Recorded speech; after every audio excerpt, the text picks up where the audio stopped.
Here's the brief news from the world over this week. It was the biggest win yet for Donald Trump. The political neophyte and now indisputable Republican presidential frontrunner took the Nevada caucuses with a whopping 46% of the vote. That outpaced Senators Marco Rubio and Ted Cruz combined. Rubio grabbed 24% of the vote. Cruz came in at 21%. On Super Tuesday, 12 states are in play.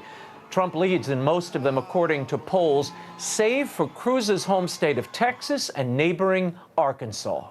On the Democratic side, Hillary Clinton is expected to win Saturday's South Carolina primary, and Vermont's Senator Bernie Sanders could be facing his last stand on Super Tuesday. Polls indicate that Clinton is in command in most of the 11 states up for grabs. Sanders will likely win his home state of Vermont and holds a small lead in Massachusetts. More on Trump's dominant Super Tuesday and the eminently important March primary calendar in our next segment. And it appears that Pope Francis has recovered from last week's presidential dust-up over immigration with Donald Trump.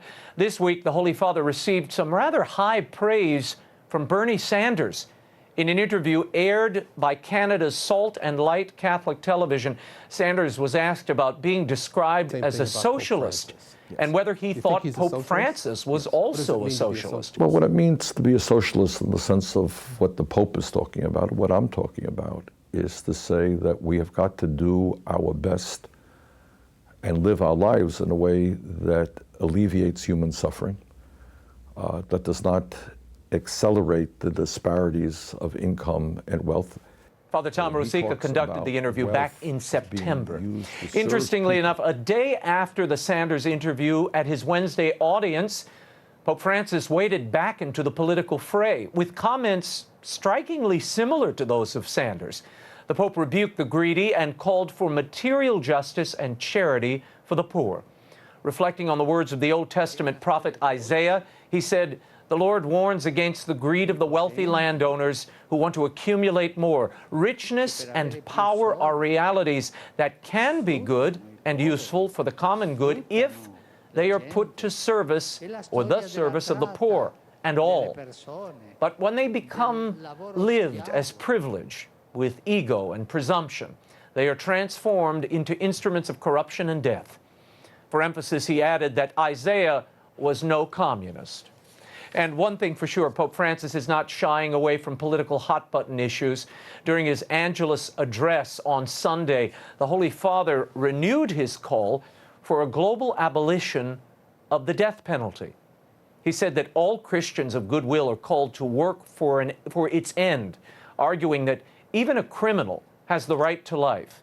The Pope urged Catholic political leaders to refrain from applying the death penalty during the Year of Mercy. And the Vatican has called for a criminal investigation into the death of the receptionist at the Santa Marta residence where Pope Francis lives. The body of Miriam Wulu, a 34-year-old Eritrean immigrant who was 7 months pregnant, was found in her apartment this past Friday. She had been absent for several days from work due to complications from severe diabetes. An initial investigation found no signs of violence, although the body was badly decomposed. An autopsy is planned. The woman's death has raised questions about her husband, who did not live with her.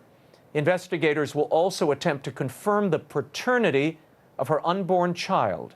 Vatican spokesman Father Federico Lombardi said Pope Francis was informed of the death and that, quote, "We are all pained by the news." Archbishop Terence Prendergast of Ottawa is instructing priests to deny the sacrament of the anointing of the sick to those planning assisted suicide. Archbishop Prendergast notes that the desire to end one's life shows that the individual lacks the proper disposition for the sacrament, since anointing includes absolution, and absolution cannot be given preemptively. The Archbishop is instead asking priests to pray for the person while attempting to dissuade him or her from the act. Last year, the Canadian Supreme Court ruled doctor-assisted suicide as legal. And last week we told you about the amazing multi-million-dollar renovation of Bethlehem's Church of the Nativity. News has now surfaced that a mysterious religious artifact has been uncovered during the renovation. According to the Times of Israel, the artifact is made of brass, silver, shells, and stones. It was accidentally covered in plaster near a window. The head of the Christian Affairs for the Palestinian government said the artifact is of great historical and religious value, and it will be researched thoroughly before being released or put on display. What could it be? Sounds like the making of another Will Wilder adventure. And speaking of Will, I have to share something with you. On March 8th, Will Wilder, The Relic of Perilous Falls, my new middle grade book, crashes into bookstores everywhere. I recorded the audio book and did all the voices. Here's a little taste. All Will Wilder meant to do was ride the donkey at his 8-year-old brother's backyard birthday party. He didn't mean to hurt anyone. He didn't mean to unlock his destiny, and he certainly didn't mean to see the shadows. But that is exactly what happened. Life often came at Will while he was focused on something else. Will Wilder, The Relic of Perilous Falls, the first of the Will Wilder series, hits bookstores March 8th.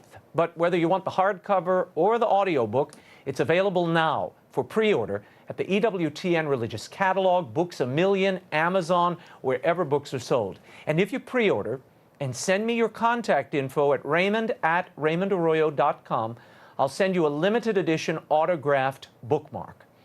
I've also posted the early dates of my book tour. On March 8th, we'll have a kickoff event in Jacksonville, Florida. Then it's on to Corpus Christi, New Orleans, Milwaukee, Cleveland, Ohio, Athens, Georgia, and many more. I'm so excited to see you all and to share Will's great adventure with you and your families. And next Wednesday, I'll be at EWTN doing a special signing. So if you're in town in Birmingham, come see us.